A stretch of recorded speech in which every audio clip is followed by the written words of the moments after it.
24वां अध्याय विदर्भ के वंश का वर्णन।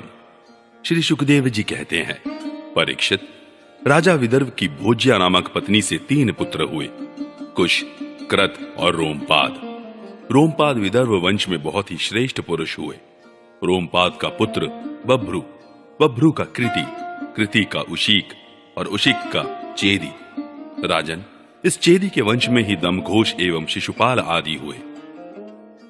कृत का पुत्र हुआ कुंती, कुंती का दृष्टि, दृष्टि का निर्वृति, निर्वृति का दशारह और दशारह का व्योम, व्योम का जीमूत, जीमूत का विकृति, विकृति का भीमरथ, भीमरथ का नवरथ और नवरथ का दशरथ हुआ। दशरथ से शकुनी, शकुनी से करम्भी, करम्भी से देवरात, देवरात से देवक्षत्र, देवक्षत्र से मधु, मधु से कुरुवश और कुरुवश से अनु हुए। अनु से पुरुहोत्र, पुरुहोत्र से आयु और आयु से सात्वत का जन्म हुआ। परीक्षित, सात्वत के 7 पुत्र हुए, भजमान, भजी, दिव्य, वृषणी, देवावृद्ध, अंधक और महाभोज। भजमान की 2 पत्नियां थी, एक से 3 पुत्र हुए, निम्लोची, किंकण और धृष्टि। दूसरी पत्नी से भी 3 पुत्र हुए, शताजीत, सहस्राजीत और अयुताजित। देवावृद्ध के पुत्र का नाम था बभ्रु। देवावृद्ध और बभ्रु के संबंध में यह बात कही जाती है, हमने दूर से जैसा सुन रखा था अब वैसा ही निकट से देखते भी हैं। बभ्रु मनुष्यों में श्रेष्ठ है और देवावृद्ध देवताओं के समान है। इसका कारण यह है कि बभ्रु और देवावृद्ध से उपदेश लेकर 14,065 मनुष्य परम पद को प्राप्त कर चुके हैं। सात्वत के पुत्रों में महाभोज भी बड़ा धर्मात्मा था, उसी के वंश में भोजवंशी यादव हुए। परीक्षित, वृषणी के 2 पुत्र हुए, सुमित्र और युधाजित। युधाजित के शनि और अनमित्र ये 2 पुत्र थे। अनमित्र से निम्न का जन्म हुआ। सत्राजित और प्रसेन नाम से प्रसिद्ध यदुवंशी निम्न के ही पुत्र थे। अनमित्र का एक और पुत्र था जिसका नाम था शनि। शनि से ही सत्यक का जन्म हुआ। इसी सत्यक के पुत्र युयुधान थे जो सात्यकी के नाम से प्रसिद्ध हुए। सात्यकी का जय, जय का कुणी और कुणी का पुत्र युगंधर हुआ। अनमित्र के तीसरे पुत्र का नाम वृषणी था। वृषणी के 2 पुत्र हुए, श्वफल्क और चित्ररथ। श्वफल्क की पत्नी का नाम था गांधिनी। उनमें सबसे श्रेष्ठ अक्रूर के अतिरिक्त 12 पुत्र उत्पन्न हुए, आसंग, सारमेय, मृदुर, मृदुविद, गिरि, धर्मवृद्ध, सुकर्मा, क्षेत्रोपेक्ष, अरिमर्दन, शत्रुघ्न, गंधमादन और प्रतिबाहु। इनकी एक बहन भी थी जिसका नाम था सुचीरा। अक्रूर के 2 पुत्र थे, देववान और उपदेव। श्वफल्क के भाई चित्ररथ के पृथु, विदुरथ आदि बहुत से पुत्र हुए जो वृषणी वंशियों में श्रेष्ठ माने जाते हैं। सात्वत के पुत्र अंधक के 4 पुत्र हुए, कुकुर, भजमान, शुचि और कमल बरही। उनमें कुकुर का पुत्र वहिन, वहिन का विलोमा, विलोमा का कपोतरोमा और कपोतरोमा का अनु हुआ। तुम्बुरु गंधर्व के साथ अनु की बड़ी मित्रता थी। अनु का पुत्र अंधक, अंधक का दुंदुभि, दुंदुभि का अरिद्योत, अरिद्योत का पुनर्वसु और पुनर्वसु के आहुक नाम का एक पुत्र तथा आहुकी नाम की एक कन्या हुई। आहुक के 2 पुत्र हुए, देवक और उग्रसेन। देवक के 4 पुत्र हुए, देववान, उपदेव, सुदेव और देववर्धन। इनकी 7 बहनें भी थीं, धृतदेवा, शांतिदेवा, उपदेवा, श्रीदेवा, देवरक्षिता, सहदेवा और देवकी। वसुदेव जी ने इन सब के साथ विवाह किया था। उग्रसेन के 9 लड़के थे, कंस, सुनामा, न्यग्रोध, कंक, शंकु, सुहु, राष्ट्रपाल, सृष्टि और तुष्टिमान। उग्रसेन के 5 कन्याएं भी थीं, कंसा, कंसवती, कंका, शूरभू और राष्ट्रपालिका। इनका विवाह देवभाग आदि वसुदेव जी के छोटे भाइयों से हुआ था। चित्ररथ के पुत्र विदुरथ से शूर, शूर से भजमान, भजमान से शनि, शनि से स्वयंभोज और स्वयंभोज से ऋदीक हुए। ऋदीक से 3 पुत्र हुए, देवबाहु, शतधनवा और कृतवर्मा। देवमीड़ के पुत्र शूर की पत्नी का नाम था मारिशा। उन्होंने उसके गर्भ से 10 निष्पाप पुत्र उत्पन्न किए, वसुदेव, देवभाग, देवश्रवा, आनक, सृंजय, श्यामक, कंक, शमीक, वत्सक और वृक ये सब के सब बड़े पुण्यात्मा थे। वसुदेव जी के जन्म के समय देवताओं के नगारे और नौबत स्वयं ही बजने लगे थे, अतः वे आनक दुंदुभी भी कहलाए। वे ही भगवान श्री कृष्ण के पिता हुए। वसुदेव आदि की 5 बहनें भी थी, पृथा, श्रुतदेवा, श्रुतकीर्ति, श्रुतश्रवा और राजादि देवी। वसुदेव के पिता शूरसेन के एक मित्र थे, कुंती भोज। कुंती भोज के कोई संतान न थी, इसलिए शूरसेन ने उन्हें पृथा नाम की अपनी सबसे बड़ी कन्या गोद दे दी। पृथा ने दुर्वासा ऋषि को प्रसन्न करके उनसे देवताओं को बुलाने की विद्या सीख ली। एक दिन उस विद्या के प्रभाव की परीक्षा लेने के लिए पृथा ने परम पवित्र भगवान सूर्य का आवाहन किया। उसी समय भगवान सूर्य वहां आ पहुंचे। उन्हें देखकर कुंती का हृदय विस्मय से भर गया। उसने कहा, भगवान, मुझे क्षमा कीजिए, मैंने तो परीक्षा करने के लिए ही इस विद्या का प्रयोग किया था। अब आप पधार सकते हैं। सूर्यदेव ने कहा, देवी, मेरा दर्शन निष्फल नहीं हो सकता, इसलिए हे सुंदरी, अब मैं तुझसे एक पुत्र उत्पन्न करना चाहता हूं। हाँ, अवश्य ही तुम्हारी योनि दूषित न हो, इसका उपाय मैं कर दूंगा। यह कहकर भगवान सूर्य ने गर्भ स्थापित कर दिया और इसके बाद वे स्वर्ग चले गए। उसी समय उससे एक बड़ा सुंदर एवं तेजस्वी शिशु उत्पन्न हुआ। वह देखने में दूसरे सूर्य के समान जान पड़ता था। पृथा लोक निंदा से डर गई, इसलिए उसने बड़े दुख से उस बालक को नदी के जल में छोड़ दिया। परीक्षित, उसी पृथा का विवाह तुम्हारे परदादा पांडु से हुआ था, जो वास्तव में बड़े सच्चे वीर थे। परीक्षित, पृथा की छोटी बहन श्रुतदेवा का विवाह करुष देश के अधिपति वृद्ध शर्मा से हुआ था। उसके गर्भ से दंतवक्त्र का जन्म हुआ।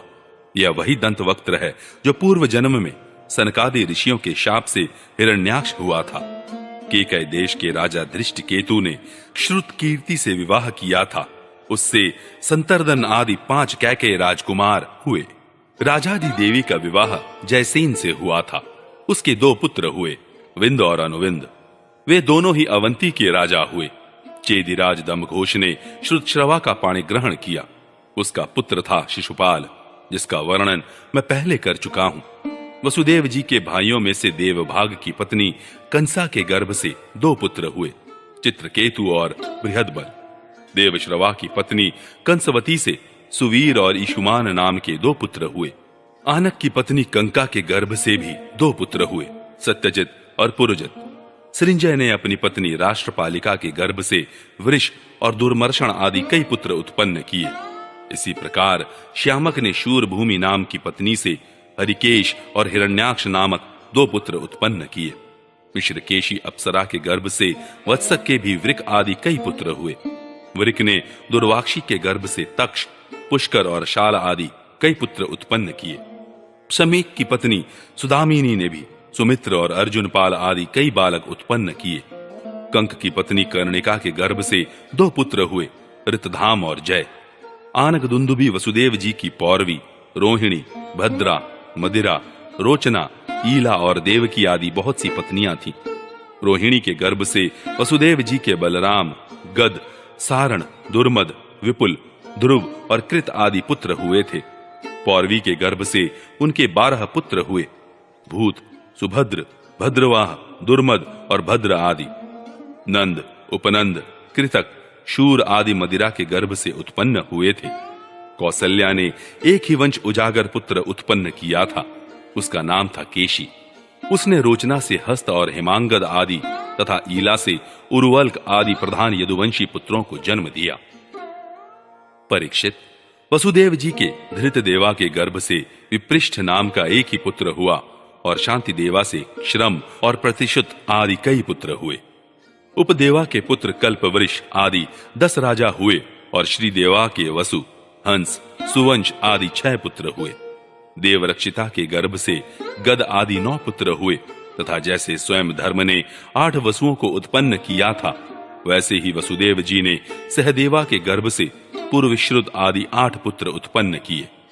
परम उदार वसुदेव जी ने देवकी के गर्भ से भी 8 पुत्र उत्पन्न किए, जिनमें 7 के नाम हैं कीर्तिमान, सुषेण, भद्रसेन, ऋजु, सनमर्दन, भद्र और शेषावतार श्री बलराम जी। उन दोनों के 8वें पुत्र स्वयं श्री भगवान ही थे। परीक्षित, तुम्हारी परम सौभाग्यवती दादी सुभद्रा भी देवकी जी की ही कन्या थी। जब जब संसार में धर्म का ह्रास और पाप की वृद्धि होती है, तब तब सर्वशक्तिमान भगवान श्री हरि अवतार ग्रहण करते हैं। परीक्षित, भगवान सबके दृष्टा और वास्तव में असंग आत्मा ही है। इसलिए उनकी आत्म स्वरूपिणी योग माया के अतिरिक्त उनके जन्म अथवा कर्म का और कोई भी कारण नहीं है। उनकी माया का विलास ही जीव के जन्म, जीवन और मृत्यु का कारण है, और उनका अनुग्रह ही माया को अलग करके आत्म स्वरूप को प्राप्त कराने वाला है। जब असुरों ने राजाओं का वेश धारण कर लिया और कई अक्षौहिणी सेना इकट्ठी करके वे सारी पृथ्वी को रौंदने लगे, तब पृथ्वी का भार उतारने के लिए भगवान मधुसूदन बलराम जी के साथ अवतीर्ण हुए। उन्होंने ऐसी ऐसी लीलाएं की जिनके संबंध में बड़े बड़े देवता मन से अनुमान भी नहीं कर सकते। शरीर से करने की बात तो अलग ही रही। पृथ्वी का भार तो उतरा ही, साथ ही कलयुग में पैदा होने वाले भक्तों पर अनुग्रह करने के लिए भगवान ने ऐसे परम पवित्र यश का विस्तार किया, जिसका गान और श्रवण करने से ही उनके दुख, शोक और अज्ञान सब के सब नष्ट हो जाएंगे। उनका यश क्या है? लोगों को पवित्र करने वाला श्रेष्ठ तीर्थ है। संतों के कानों के लिए तो वह साक्षात अमृत ही है। एक बार भी यदि कान की अंजलियों से उसका आचमन कर लिया जाता है तो कर्म की वासनाएं निर्मूल हो जाती हैं। परीक्षित, भोज, वृष्णि, अंधक, मधु, शूरसेन, दशारह, कुरु, सृंजय और पांडुवंशी वीर निरंतर भगवान की लीलाओं की आदर पूर्वक सराहना करते रहते थे।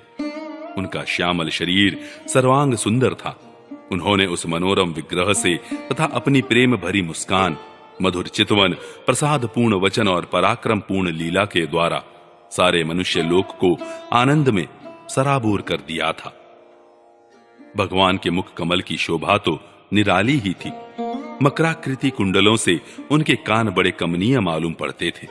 उनकी आभा से कपोलों का सौंदर्य और भी खिल उठता था। जब वे विलास के साथ हंस देते तो उनके मुख पर निरंतर रहने वाले आनंद में मानो बाढ़ सी आ जाती। सभी नर नारी अपने नेत्रों के प्यालों से उनके मुख की माधुरी का निरंतर पान करते रहते, परंतु तृप्त नहीं होते। वे उसका रस ले लेकर आनंदित तो होते ही, परंतु पलकें गिरने से उनके गिराने वाले निमि पर खींचते भी। लीला पुरुषोत्तम भगवान अवतीर्ण हुए मथुरा में वसुदेव जी के घर, परंतु वहां रहे नहीं।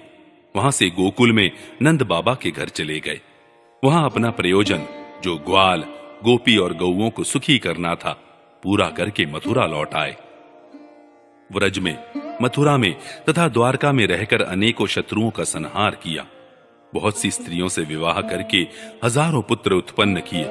साथ ही लोगों में अपने स्वरूप का साक्षात्कार कराने वाली अपनी वाणी स्वरूप श्रुतियों की मर्यादा स्थापित करने के लिए अनेक यज्ञों के द्वारा स्वयं अपना ही यजन किया। कौरव और पांडवों के बीच उत्पन्न हुए आपस के कलह से उन्होंने पृथ्वी का बहुत सा भार हल्का कर दिया तथा युद्ध में अपनी दृष्टि से ही राजाओं की बहुत सी अक्षौहिणियों को ध्वंस करके संसार में अर्जुन की जीत का डंका पिटवा दिया। फिर उद्धव को आत्म तत्व का उपदेश किया और इसके बाद वे अपने परम धाम को सिधार गए। इति नवम स्कंद समाप्त। हरि ओम तत्सत।